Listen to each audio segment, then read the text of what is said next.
A Ràdio Comerç és l'hora del consultori per als professionals del retail, una secció en la qual comptem amb en Jordi Mas, expert en comerç, fundador de Crear Mas, professor d'Escodi i coordinador de Retail Cat.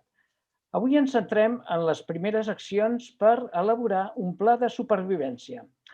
Són molts els botiguers que han obert un web com a canal de comunicació amb els seus clients. Senyor Mas, quins haurien de ser els aspectes a tenir en compte en el web de la botiga com a estricte canal de comunicació? Molt bé. Molt bona, Jordi. Què tal? Com va tot? Com bé dius, no?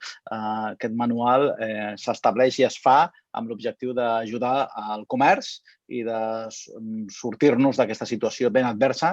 I, efectivament, òbviament, quan ens volem donar a conèixer, perquè sempre diem, i a mi m'agrada molt recalcar que si no estàs online no existeixes en el dia d'avui, òbviament molts comerciants s'han vist ara abocats a tindre que córrer i tindre que modificar i adaptar i millorar les seves webs. Jo la primera recomanació que suggeriria és que el que tenen que començar a fer és la identitat de la botiga. És a dir, com ells se senten identificats amb la seva botiga física i com es veu aquesta identificació plasmada a la botiga online. És a dir, i que em perdonin, òbviament, els dissenyadors de web, perquè moltes vegades s'ha de transformar i s'ha de validar l'ànima del punt de venda. És a dir, òbviament, intentem fer, els dissenyadors especialment, una web que sigui impactant, influent, suggerent, i, òbviament, és el gran objectiu, però és el primer impacte que jo puc tenir d'aquella botiga a la web. Si després m'ho pinten excessiva, si em superen les expectatives o a l'inversa, si veig una web que no està cuidada adequadament, quan baixi el punt de venda serà incoherent i diré, ostres, això és allò? Llavors, la primera suggerència que jo diré és us sentiu identificats amb les webs que teniu visualment?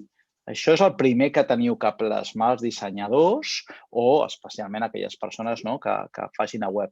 Llavors, jo, dintre de totes les accions, Jordi, que anirem fent, seré bastant insistent en aquest aspecte, amb la coherència, perquè, en definitiva, forma part de l'estratègia. Si no, l'únic que estem fent és fer accions de moda, accions de moda, accions del dia a dia. I aquestes accions són estratègiques, perquè l'objecte d'alguna manera és que vagi en l'estratègia del negoci. Si no, estem fent una inversió o despesa, depèn de com es miri, amb una pàgina web que després la gent es preguntarà, ostres, no sé per què no té l'efecte. Això és important, que tingui aquesta coherència i que informi adequadament.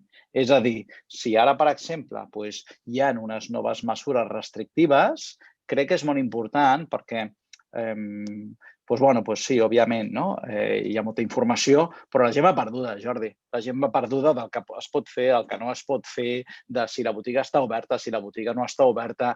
Llavors, al final, tothom remena a la web i al final s'ha convertit un gran buscador, a l'online s'ha convertit en un gran buscador que tu remenes què puc fer, què no puc fer. Si les webs això no ho informen bé i ho donen per suposat, perden l'oportunitat de, vers la incertesa, els clients agafin altres botigues que tenen la informació més clara. Has parlat, Jordi, d'estratègia de negoci. Parlem també d'estratègia de comunicació, perquè aquest canal de comunicació, el web, sovint està complementat amb les xarxes socials. Fins i tot les xarxes socials condueixen clients al web del comerç. Quines serien les recomanacions bàsiques per als clients pel que fa a les xarxes socials, Jordi? Caldria que estiguessin en totes les xarxes? Cal seleccionar algunes que siguin prioritàries? Molt bona pregunta, Jordi. Pues, efectivament, el primer que es tenen que fixar les persones que ens estiguin escoltant i veient és quina constància poden tenir a les xarxes socials. Això és molt important, perquè si d'alguna manera hi ha persones que no poden tenir la constància de fer un post cada 2 dies o cada 3, ser regulars, anem a dir-ho així, ja és el primer punt que incorrecte. És a dir, externalitza-ho. Les xarxes socials, Jordi, són superimportants i s'ha de ser-hi, sí, s'ha de ser-hi. Tot i que important, tot i que recentment hi ha marques que han decidit fer un off a les xarxes socials, com pot ser l'empresa de luxe i de moda Bottega i Veneta, que el 7 de gener va decidir fer off a les xarxes socials. Veurem com va, però tot i que és una de contracorrent, en el meu punt de vista, ells deuen tenir una estratègia diferenciada especial. Jo no ho recomano, i menys ara, en una situació com la que estem de Covid, s'ha de ser-hi, sí o sí, però torno a reiterar, amb estratègia i amb una línia recta del que es vol. Llavors, vers la teva pregunta és quin és el meu client? És a dir, si jo tinc una botiga de roba i el meu target de client és de joves de 15 a 16 anys, possiblement no tingui que estar a Facebook. Possiblement tingui que estar a TikTok, a Reels, a Instagram, per suposat. És a dir, jo tinc que cuidar a les xarxes socials de l'audiència que tingui el meu client, perquè és per ells. O sigui, jo m'he de fer visible en el que veu el meu client. Això és superimportant. Llavors, i hem d'entendre també que avui igual hi ha una xarxa social com pot ser TikTok, que està de moda, és tendència, però igual d'aquí 2 dies ja no. Llavors, quines són les xarxes que igual poden tindre més sostenibilitat? Per estudis que ja n'hi ha en aquest 2021, una de les xarxes que més dispararà, que continua amb aquesta trajectòria d'anar pujant, és Instagram.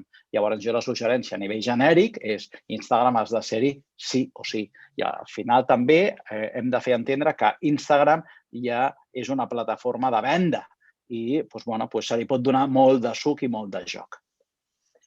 Gràcies, Jordi. Podeu trobar informació addicional sobre aquestes qüestions en el llibre Retail Power, escrit pel mateix Jordi Mas i publicat per l'editorial Libros de Cabecera. I recorda que ens pots fer arribar els teus dubtes i les teves preguntes a Ràdio Comerç. Te les contestarà en Jordi Mas. Envia'ns la teva consulta a associacioradiocommerc@gmail.com.